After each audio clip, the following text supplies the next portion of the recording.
What was the most shocking moment of that wild Mr. Robot premiere? Was it Elliot and Gideon getting shot? $5.9 million going up in smoke?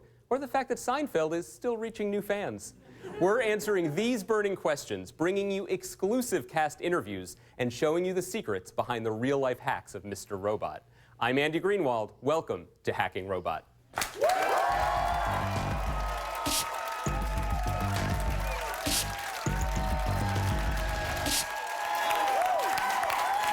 Thank you for joining us. With me live in New York City right now, our creator, writer, executive producer, what else? Grand Poobah, Sam Esmail. Sam.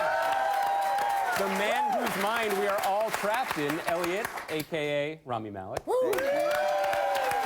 And Mr. Robot himself, Christian Slater, is here. If you want to be part of our live discussion, hit us up right now using the hashtag #HackingRobot. Or if you don't trust your computer, and after watching this show, why would you? Give us a call on your telephones. That's the black thing in your pocket. 1-855-475-4830. Let's jump right into it. Sam, congratulations on season 2. Thank you. This has been the culmination of months of anticipation on behalf of all of the fans, some of whom we have here tonight, who have seen the episode and I think are excited about it. Is that fair to say? But also the culmination for you and your cast and crew and your writers of months of backbreaking labor, 7-day work weeks. How are you feeling? Pretty exhausted. And we're still not done. I mean, we're on day 80 tomorrow. So. Do you have an early call tomorrow? I do. No. Yeah, I do. I do have an early call. I don't even remember anymore. That's how tired I am right now. You just wake up at a certain time every morning, right? Yeah, exactly. He edits before he comes to work every day. Yeah, that's crazy. If I see him scrolling through something tonight, is that what he's doing? Is he He's editing, yeah. We'll try to go easy on you. But what's it like to have this thing? People have been waiting for it, to have it out in the world right now. Well, you know what we did? It's relief. I think we have a great sense of pride because I think we really did some good work. But there's also, like, you know, the anxiety of not knowing what everyone's... I mean, it literally just aired, so, I mean, we don't know what people are thinking or if people enjoyed it. Hopefully they do. If they're watching, they probably liked it, right? Hopefully. If they're not watching it was pretty bad. Rami, hello, friend. Hello, friend. It feels so good to say that again. Isn't it?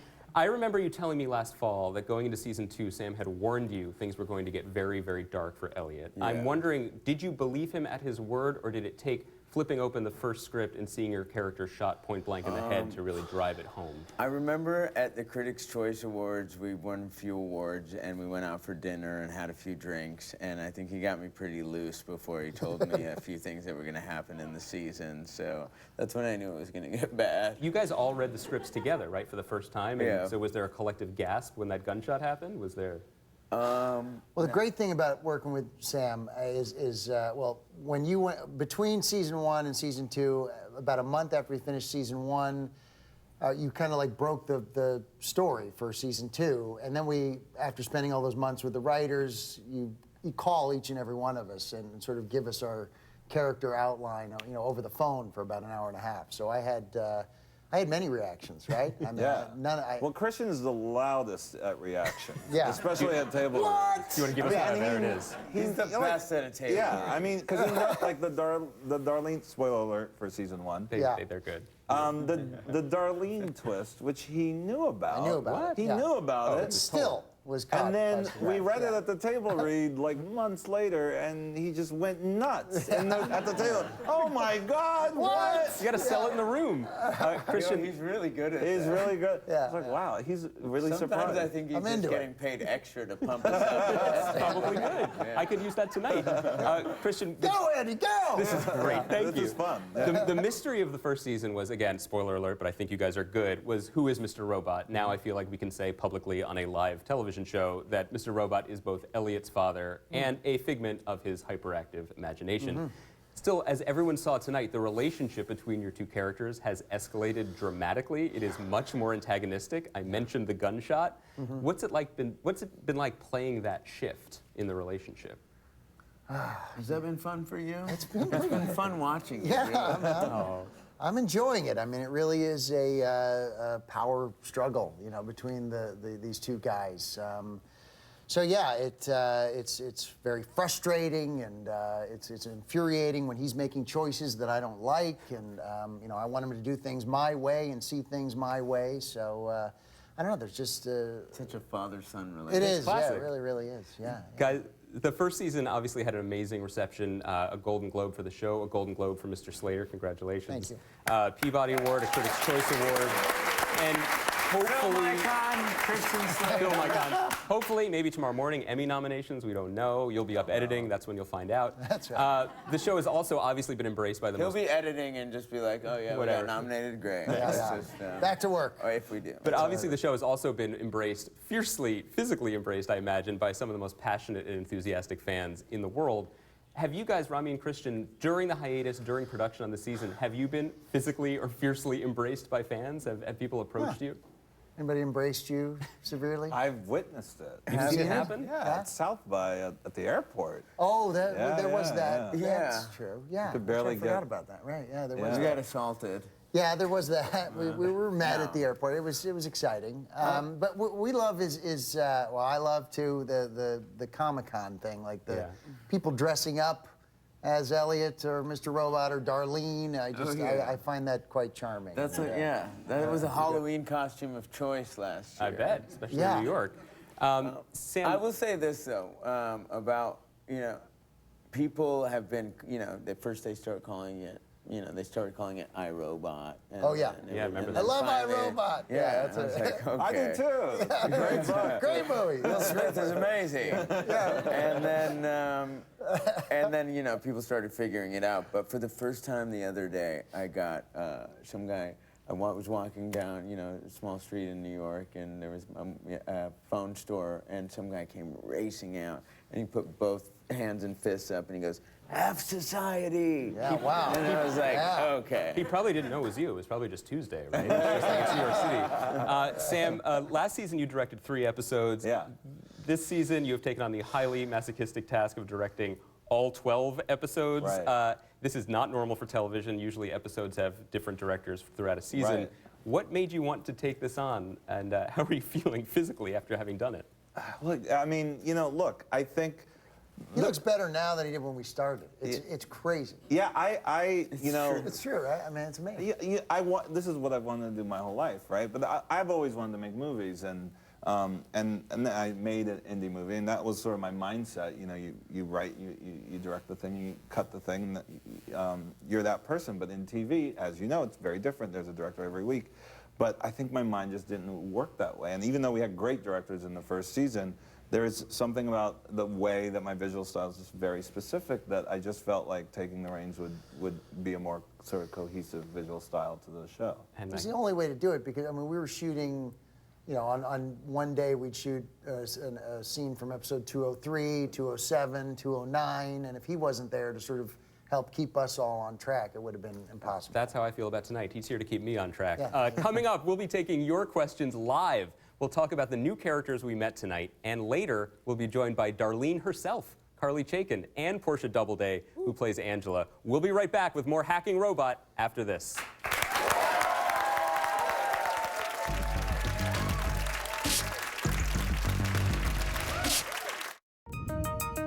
So sometimes the story calls for a hack, and in those situations, Sam will say, all right, I need Elliot to hack into this system here. And then I'll go home, I'll research it and see, what's feasible, what has been done before, were there demos at DEF CON, and are there any pieces of technology that we really want to showcase, and can we work that into the hack? When we're in production, that's when I do the deep dive into how exactly is this hack executed, what tools would we be using, what does the screen look like, what's the behavior of it, and I would need to either do that hack myself or get one of my consultants to do the hack. I want everything to be perfect. I don't want there to be any typos. I want everything to be completely accurate as if we were doing the hack for real. Even after that, when we get into post-production, I'll work with our editors to make sure that the timing of the cuts makes sense. The keystrokes that we hear, the mouse clicks that we hear make sense with what's going on screen. I just want to meet the very high expectations of these very detail-oriented and very smart, people who are fans of the show.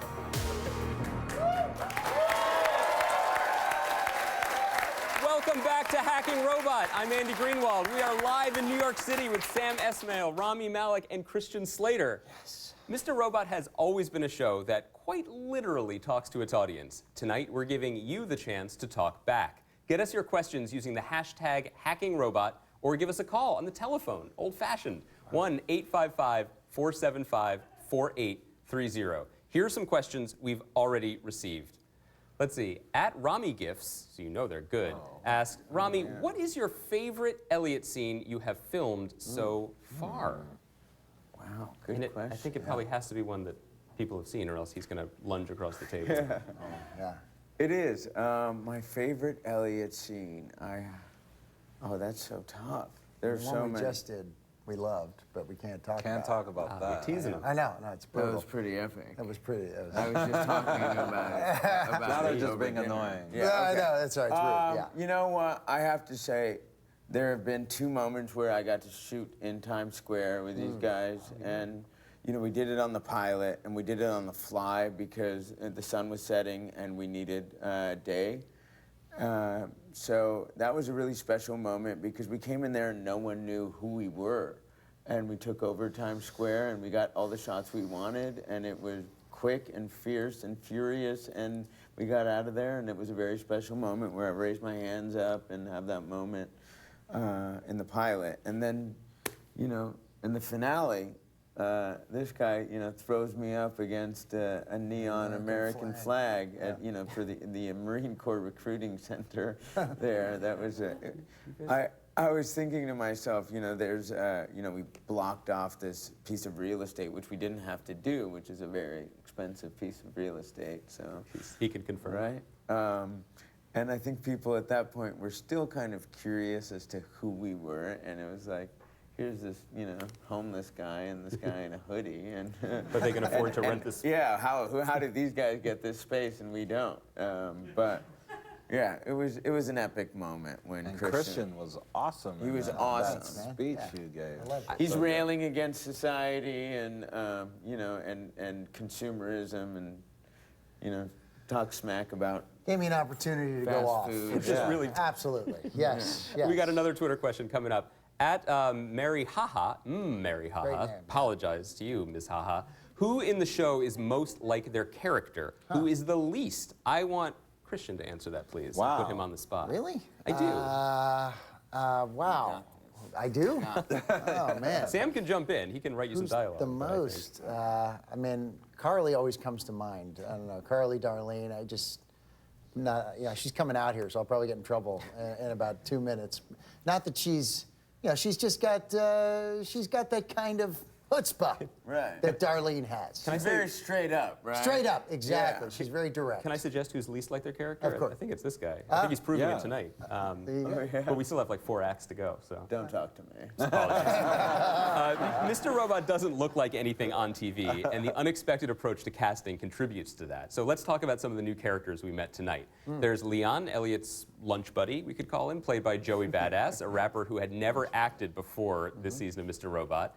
Ray, a neighborhood dog enthusiast, let's call him that, played by Craig Robinson. And Dom, an FBI agent, played by Grace Gummer. These are all interesting, unexpected choices for what appear to be juicy roles. Sam, what is your approach to casting? God, that's a good question. Thank you. Yeah, these are. I mean, it's written Andy, down, but- You're, well, you did your homework. These are good. With You're Joey- doing great. You love, I mean, sorry. Well, no, go ahead, because you know I'm a huge fan of his music. His music, yeah. Just go ahead. And, well, so Go I ahead. actually wanted him in the first season, and I tried to get a hold of him. I had to get my casting director to try to get a hold of him. We couldn't get a hold of him. Or his people said, no, he doesn't do that, blah, blah, blah. And then the second season, I was like, no, I'm definitely going to get him. He must have heard of the show by now. We hope. And, He or said, "I, maybe he Robot, didn't, how but- great." Yeah, exactly. And, I love Will Smith. and yeah, and he came in and I mean, he was great. He was amazing, and I just knew it. I knew it from just seeing him in his music videos, and he just has this charisma that's pretty undeniable. And then, you know, and Grace is just super talented. And you know, the things I look for, the first thing, and it's kind of the obvious thing, is, you know, are they genuine? Are they honest?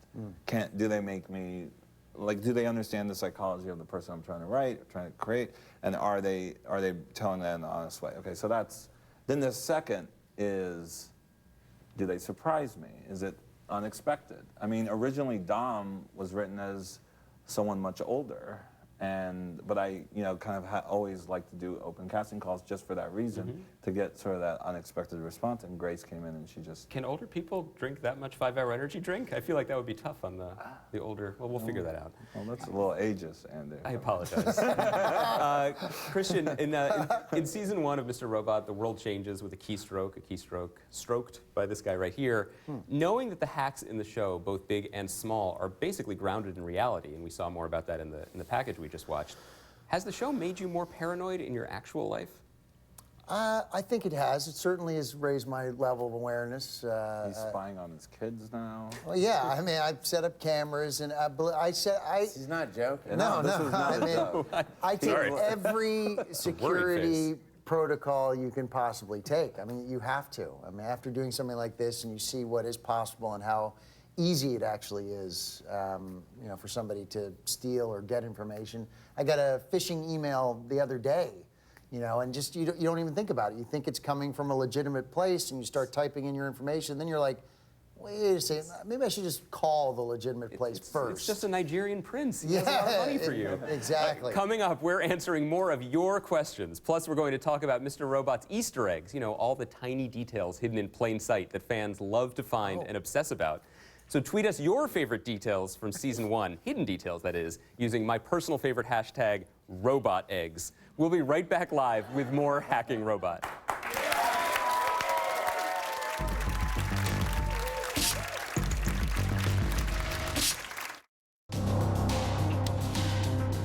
When you're playing a classic villain, I think the worst thing you could do is think of him as a classic villain. Between you and me, I was glad he killed himself. He's a bit like a scientist performing an experiment, and the experiment involves people and people's lives. Scott will continue here, but you, I'm afraid, cannot. You can't! Of course, I read about what a psychopath is, and a very interesting book called The 48 Laws of Power. I can recommend it to anyone who wants to take over the world. Being Joanna is very difficult. She doesn't really react proper to people's emotions or their states of minds, even though she's incredibly talented at reading them. What did you say your name was? I'm Ollie. She has to stay with me, which scares my friends because sometimes she comes out at the most random times, and then I kind of just have to apologize on her behalf.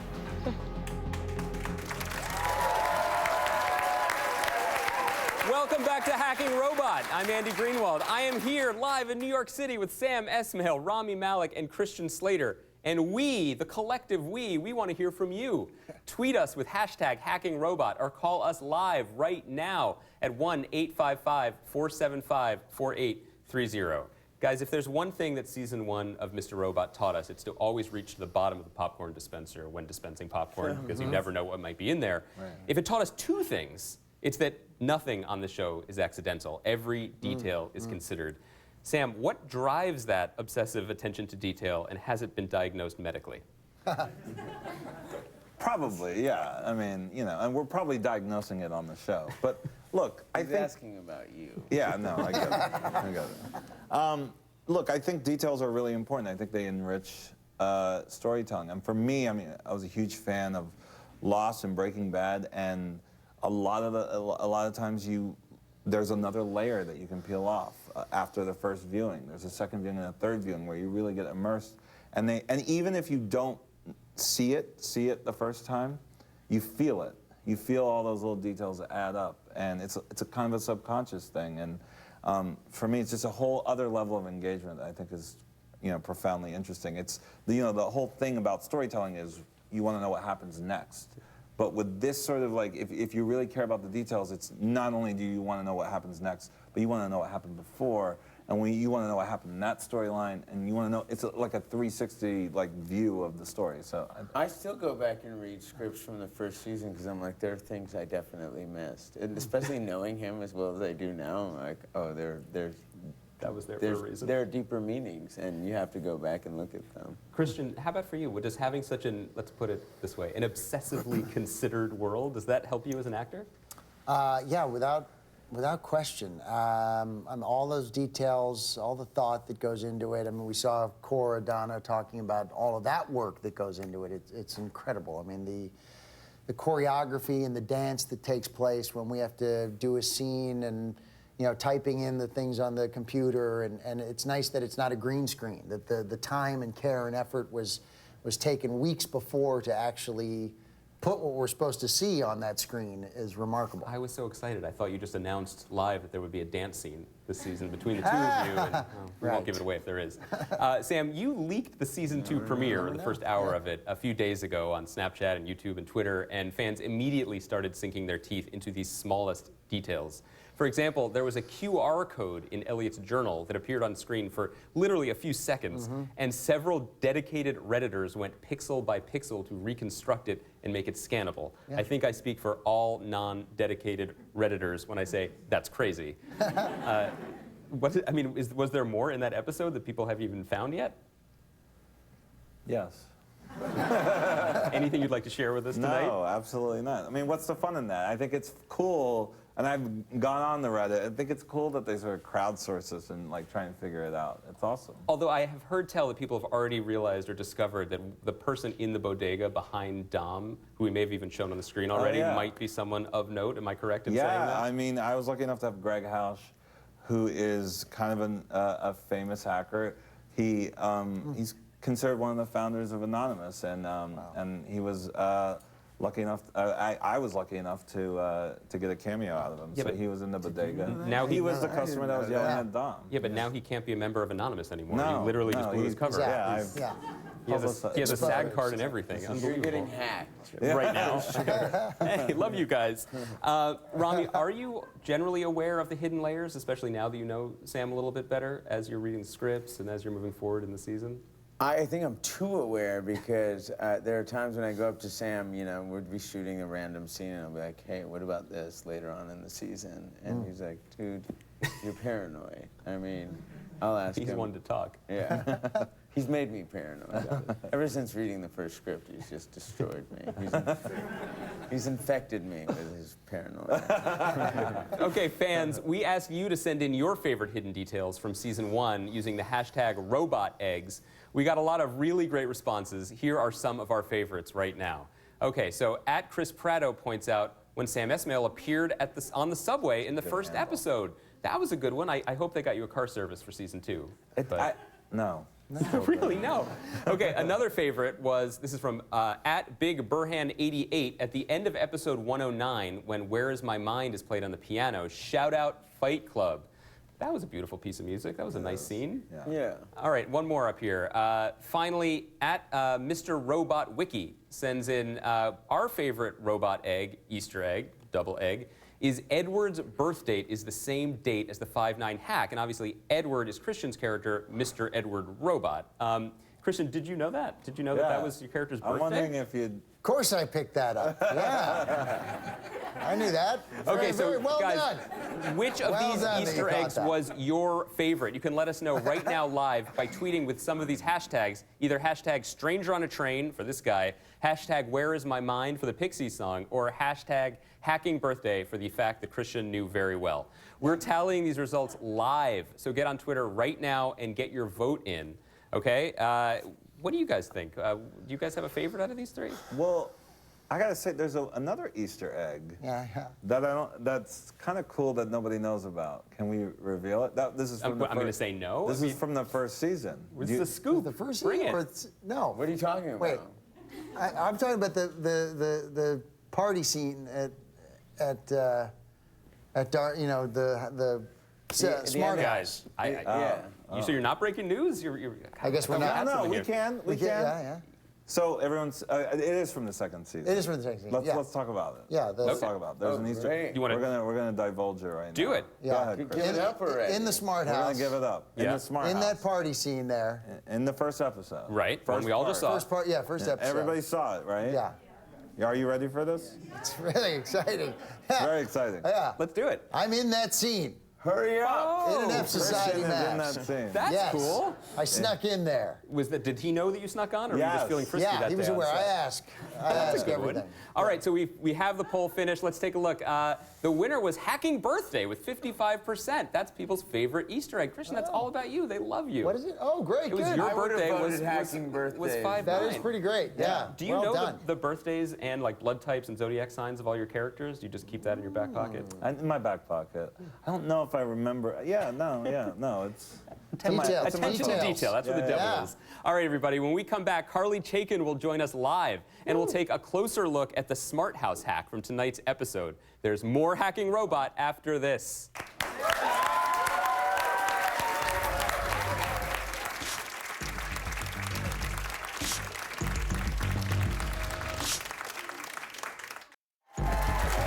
Welcome back to Hacking Robot. I'm Andy Greenwald. Hit us up on Twitter at Hacking Robot. Visit the Mr. Robot Facebook page, or you can reach us live by phone. I am serious about that at 1-855-475-4830. I know you'll do all those things because you'll definitely have questions for our next guest. She's overthrowing the world's financial system in heart-shaped sunglasses. Please welcome Carly Chaikin.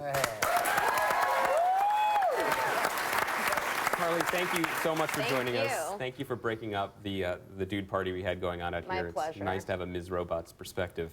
I have to ask you, just first off, coming off of this episode, how many stamps does it take to shatter a smartphone?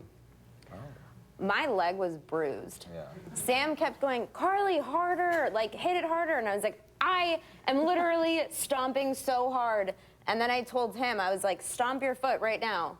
And he like did it twice and was like, oh, okay, that really hurt. And I was like, try 500 times of doing that. A little It was empathy there, painful. director. Yeah. The first season taught us two things about Darlene. She's an accomplished hacker in her own right, and she's fiercely protective of her brother.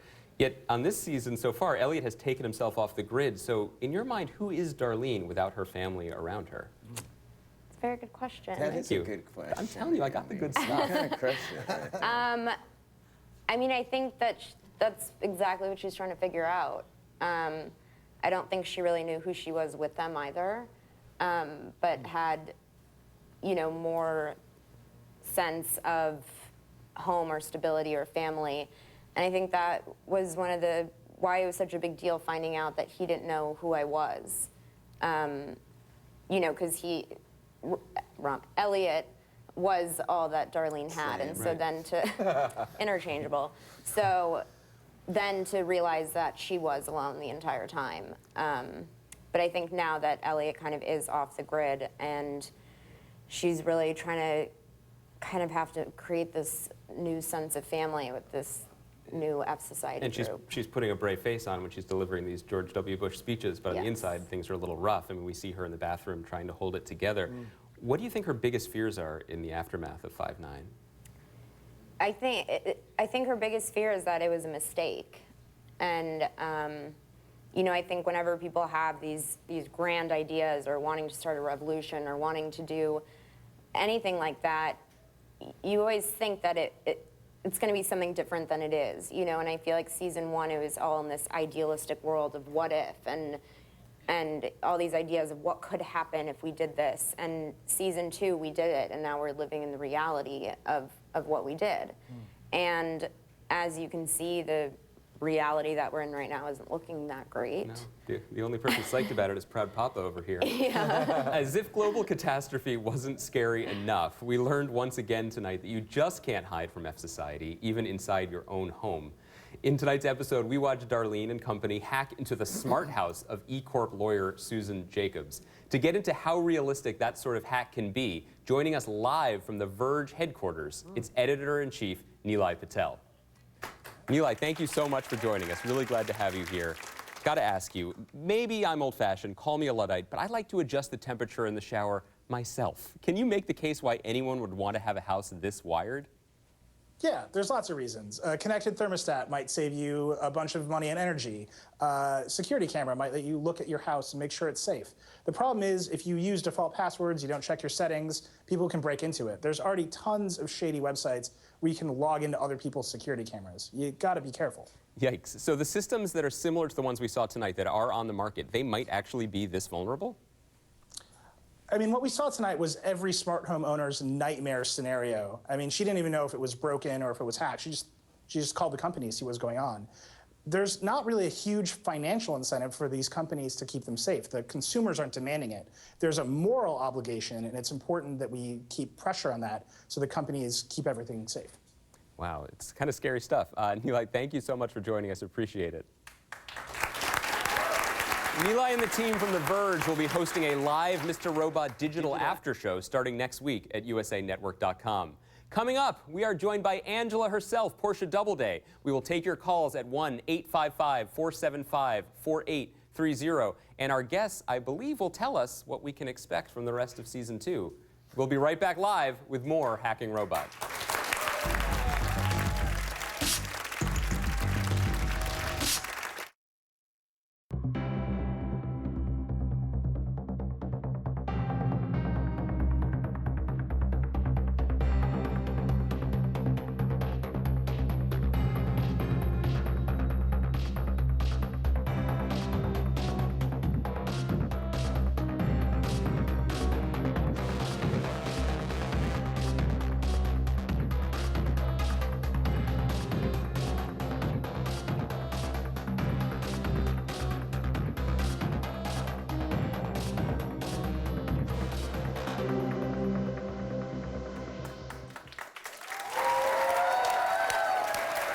Welcome back to Hacking Robot. I'm Andy Greenwald. We're still taking your questions live on Twitter, Facebook, and at 1-855-475-4830. For millennials watching, that's a phone number. And to help answer those questions, we have one more guest with us tonight. She plays Angela on the show. Please welcome Portia Doubleday. Welcome. How are you? So happy to have you. Thank you for joining us. So, Portia, no character has transformed as much over the course of the series as Angela. I believe that's fair to say. She went from a very sweet girl-next-door type to this steely, vicious professional woman that we saw on tonight's episode. I'm wondering, in your mind, who is the real Angela? Is she one extreme, is she the other, or is she somewhere in the middle figuring it out? Yeah. Yeah, I'd like to know that too. No, I guess that's what's so interesting about playing her is that you never really know if she's technically, drank the Kool-Aid. I think that people had said after that moment, that Prada moment, that, oh, she's joined the dark side. But I thought that moment was actually really justified by the scenes prior to it. And so I think that, she rides that very thin line where she's just very seduced by this idea of power, being validated by it. And at the same time, she's trying to kind of salvage some, good part of herself or sense of her own, morals. And so, yeah, I think that that's played with a lot first season and second. Well, the other thing to say, of course, is that Kool-Aid is very delicious when you're thirsty. And exactly. Angela's very thirsty this season. What do you think her motivations are, though, inside the belly of the beast, inside of Evil Corp? She's very thirsty. That was impressive. We're still talking about Kool-Aid? They sponsored the show, Sam. You didn't know that? What do you think's in these mugs? When's the big guy gonna break That's through? what the brick wall. Do you know how much we had to pay him? His day rate. So what do you think her motivations are, though, right now? Where we are this season in episode 1? I mean, yeah, Sam. I want to know what their motivations are too. No, I think that again, she's in the lion's den. She's thriving. She's doing really well. I think that there's a part of her ego that gets very validated from price and really seduced by the idea that perhaps they have similar qualities and that she might be able to be him one day, I suppose. So I think she's very seduced by that. At the same time, she's trying to reprogram her mind in order to exist there in this very robotic way.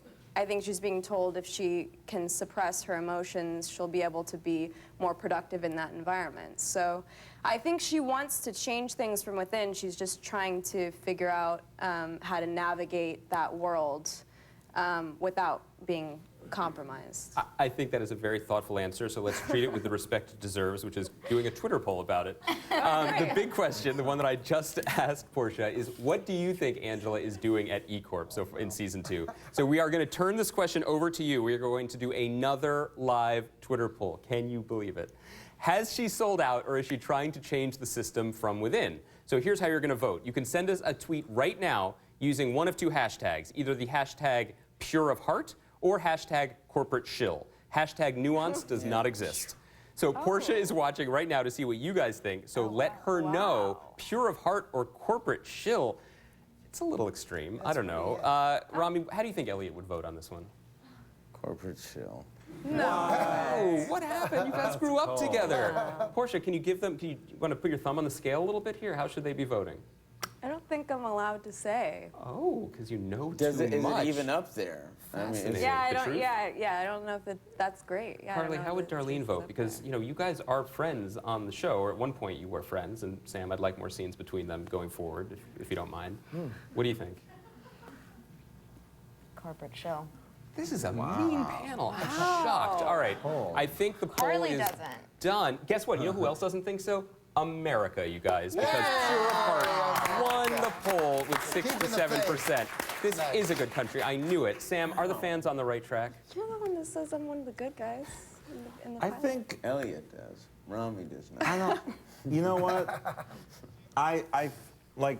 To be honest with you, let me just. Please, let me just this is be the real. forum for it. I think Angela, and it's actually really, Angela's complicated.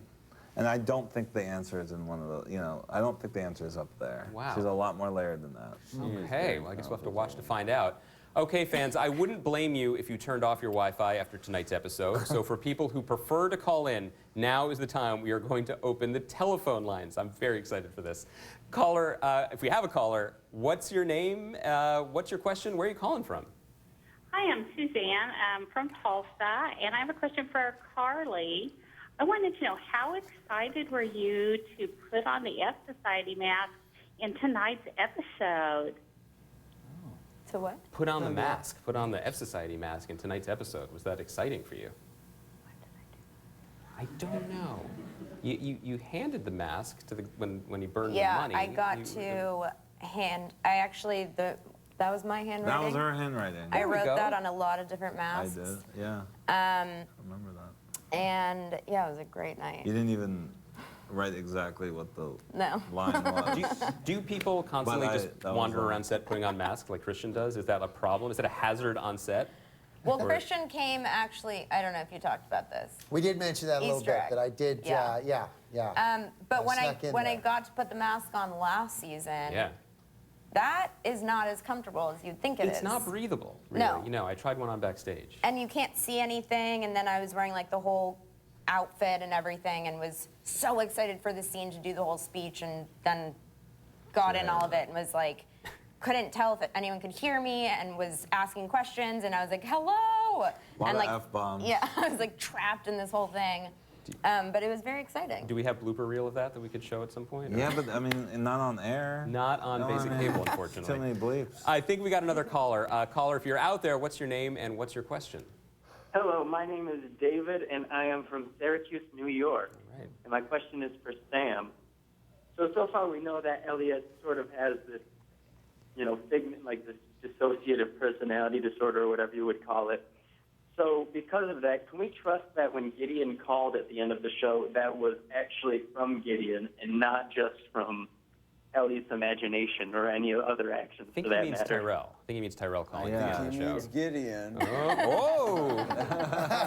I don't want to put words in your mouth, Syracuse, New York. I mean, I think. He means Tyrell, obviously. Yeah, obviously Terrell, right? I think that you have to go with. You have to. Elliot's going to guide you through that. I promise you. He's going to ask the same question that you just asked, and you're going to have to go on that journey with Elliot, challenging whether it's real or not, along with him, making up your own mind. All right. Well, when we come back, Sam and the cast will tell us what we can expect from the rest of season 2. Don't go anywhere. We will be back live from New York City with more Hacking Robot after this.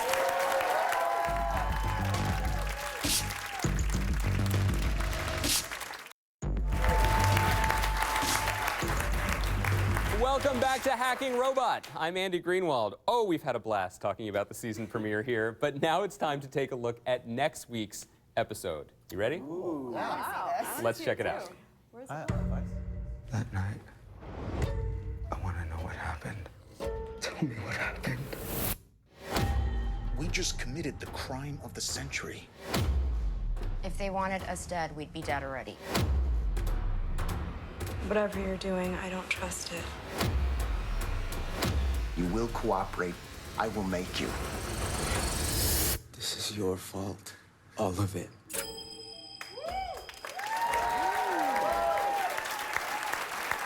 Okay, Sam, what did we just see, Sam? How does that help us? That is the first time I've seen that. No, I've seen that. I hope you've seen it. What does that tell us about what's coming in season 2? What can you tell us? It tells you that it's going to be crazy.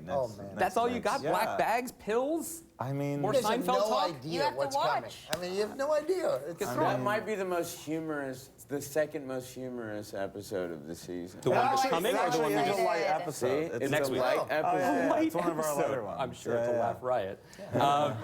All right, guys, we have a couple comments from people on Twitter that we're going to check out. Some fans here. Let's see. This is from @LinViro, said, Gideon, not all good things need to die. That person voted pure of heart. Oh. Let's get another one up there. @MattXM85, note to self, never get a smart house. I completely agree, but maybe do get an indoor pool. @SIODrive said, I think hashtag that's slow drive. Thank you. See, you know how to read internet. @SlowDrive, excuse me, Mr. Drive, hashtag find Flipper. Find Flipper. Yeah, Flipper. All right. Okay, guys, we've got just a little bit of time left, so I'm going to go down the line, and you can give me one word to describe your character's journey for the rest of the season. Portia, you're on. Ballin'. Not thirsty? Carly. Darlene would never answer a question. Christian. Brave. Whoa. Oh, I just got stepped Rami. up. Great. Committed, I would say. Committed. Oh, okay.